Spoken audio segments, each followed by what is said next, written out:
Hi, Preeti. Hi, Kurt. How you doing today? I don't know. You got something stuck in your ear. I do. See that? Little speakers to help us with our sound. Does that work? It's wonderful. You sound very clear. Oh, I do. Okay. Yes. I'd like to ask you a question. Yes, please. Many people have said they love their partner or they love some person, and then they have a but in that sentence. But when they have a drink, or but when they drink, that Dr. Jekyll, Mr. Hyde, when he has a drink, he's a different person. Or I love her, but once she starts drinking, look out, it's different. What is that? What does that affect in a human being who sees someone have a drink, meaning of alcohol, and completely change, whether it's personality, demeanor, aggression?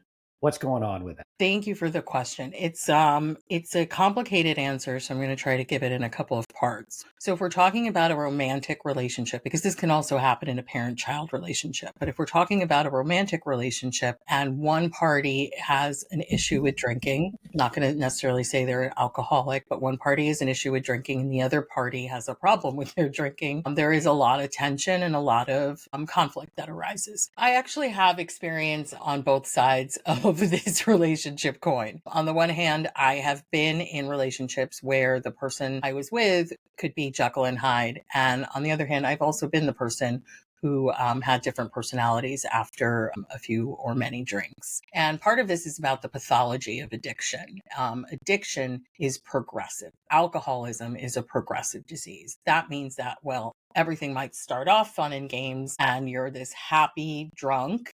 You're the life of the party. You're the person that everybody wants to invite. Eventually that changes. And what happens over time is that we build up a tolerance to alcohol. Alcohol alters our personalities.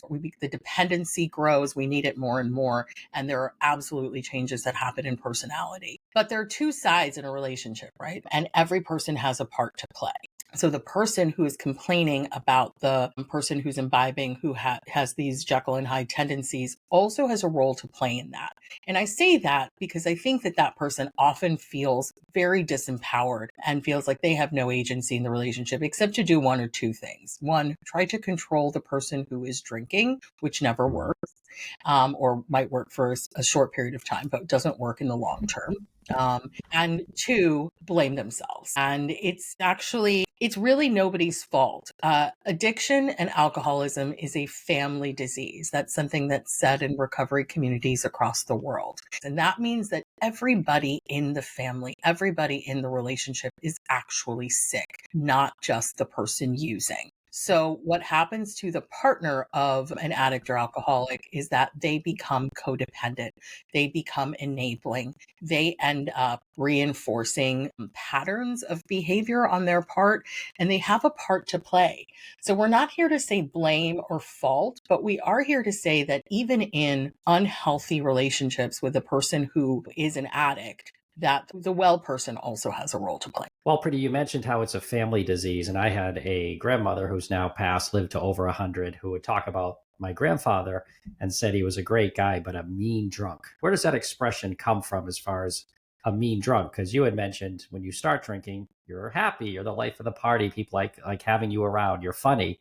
How does it progress then, or how do we get to someone being a mean drunk? Well, right. So the progressive part of the disease of alcoholism means that as time goes on, alcohol is going to affect the person differently. But it doesn't actually matter how much you drink and how long you've been drinking and whether or not you have an addiction to be labeled a mean drunk. Because what happens when we ingest the toxin alcohol, what we do is effectively shut down the prefrontal cortex, our frontal lobe, so that is where all of the higher functioning in the brain happens, the executive functioning, our ability to reason, our ability to navigate and interpret social cues, our ability to understand nuance in people's voices. And what we are left with is the completely primitive part of our brains. So it's almost as if we are toddlers again, and all we have is the ability to fight, flight, flood, or freeze. And so the fight response is why people become aggressive when they drink.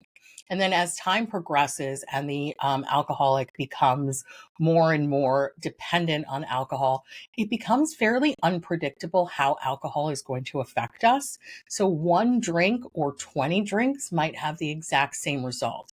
So if you're on the receiving end of this, you end up not knowing if your partner or boyfriend or girlfriend is going to have a good night or a bad night, because it becomes completely unpredictable. There were times when I was drinking where one drink would get me completely drunk, and sometimes one drink can put you into a blackout.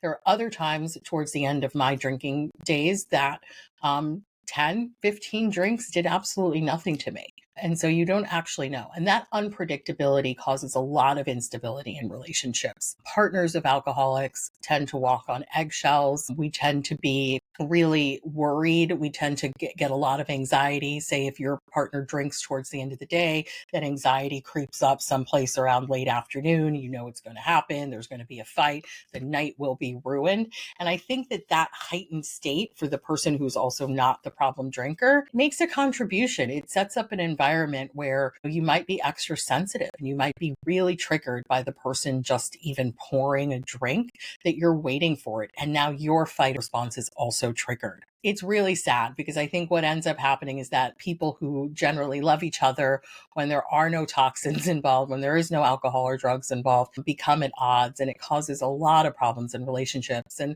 while we're talking about romantic relationships, let's also remember that this is a family disease.